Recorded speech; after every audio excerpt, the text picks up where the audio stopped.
Hello, my name is Brian Walsh, and I'm going to be talking today about my story of what it means to be in a community, to belong in a community, and how it is created. In my video project, I want to tell my story of what it means to belong to a community. I want to tell the story of when I was a young boy and I went to an impoverished town in Mexico. And I was there to help build 6 houses with my church. What I didn't expect was the level of camaraderie between the local people of the town and myself. We were only there for a few days, but it was a huge impact on my life, and I want to share that with you today and how that's changed how I see the whole world. As a young white child who grew up in the suburbs of Orange County, I was quite sheltered and didn't know much about inequality and unfortunate standards of living in much of the area around me, let alone the rest of the world. And as a child, my family was very oriented in doing things as a family. And one day after church, my dad picked me up from Sunday school service and asked me if I would like to go to Mexico with the church to help build houses. I said yes, of course, thinking we were going on a tropical vacation, as if building houses just flew over my head. I just didn't even comprehend what I had already agreed to. That day on the drive home, I was so excited and had so many questions like, "Hey, Dad, hey, are we gonna go to the beach in Mexico? Hey, Dad, are we going to go to Mexico? Can I get a virgin margarita? Hey, Dad, does the hotel have a pool?" He laughed at me and then with a straight face told me, "Son, we're going to Mexico to help those in need and spread the word of God. We aren't going to relax or have a good time at the beach." I was bummed. I couldn't believe it.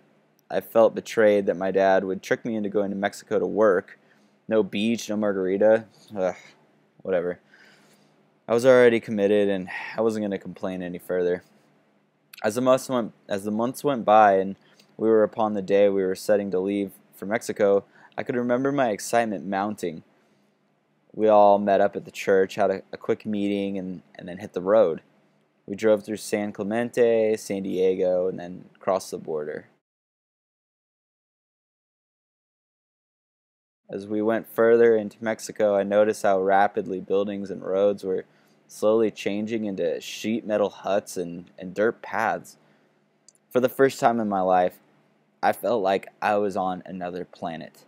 This wasn't the Mexico I knew. No beach, no tropical drinks.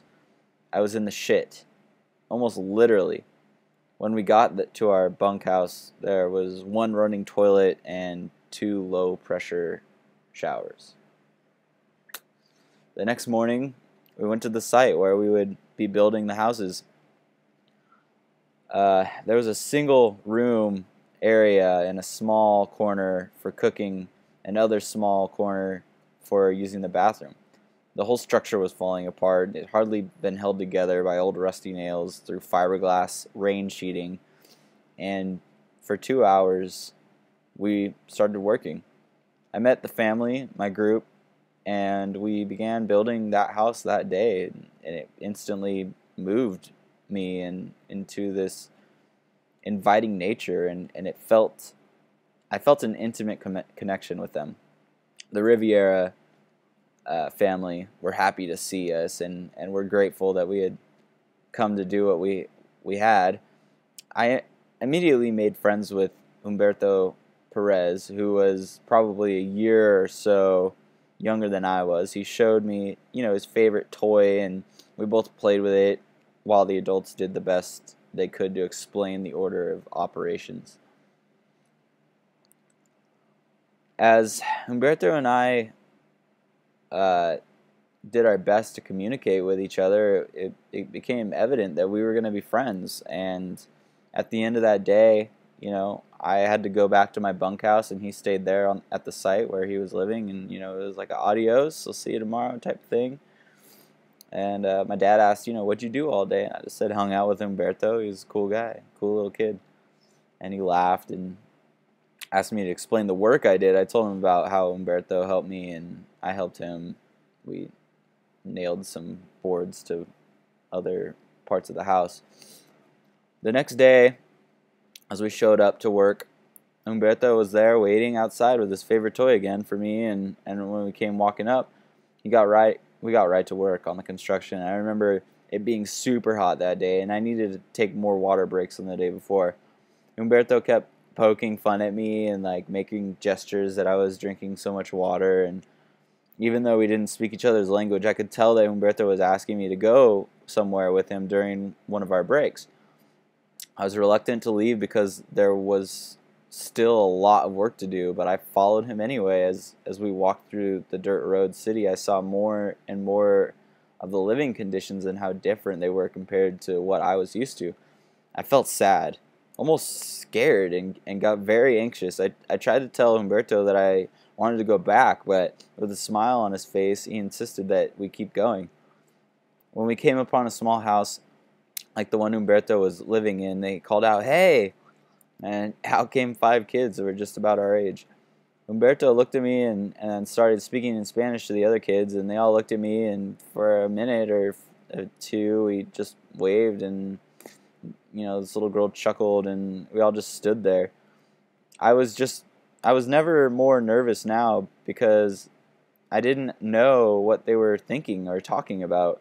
Humberto ran over and kicked a ball, and it was like all kids speak the same language, and we just started to play. Started laughing, having a good time, kicking this old ball, and the kids played and we just kept playing. More and more kept coming out and joining in on the fun. It was like I had felt like I had been a part of this community of children where all we wanted to do was play. Regardless of my color or where I was from or who my friends were, they invited me to be a part of their community, which made me even more thankful and grateful for this opportunity. Although I was only in their community for a few days, I felt like they accepted my friendship and made me welcome to their lives. They weren't embarrassed by their living conditions or lack of the coolest toys. They wanted to share what they had and made sure everyone was having a good time with their friends.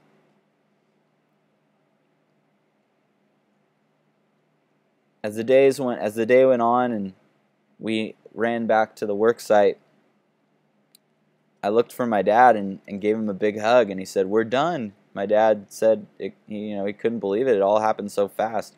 I was excited to see all we had done, and I was sad at the same time that I would have to leave my new friend. I remember going to Humberto and giving him a big hug and telling him, "Gracias, thank you for everything, for being my friend."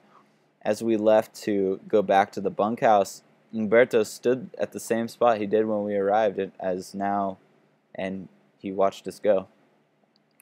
With laughter and play, I was invited to become friends to this community and belong in this community, using a universal language of play.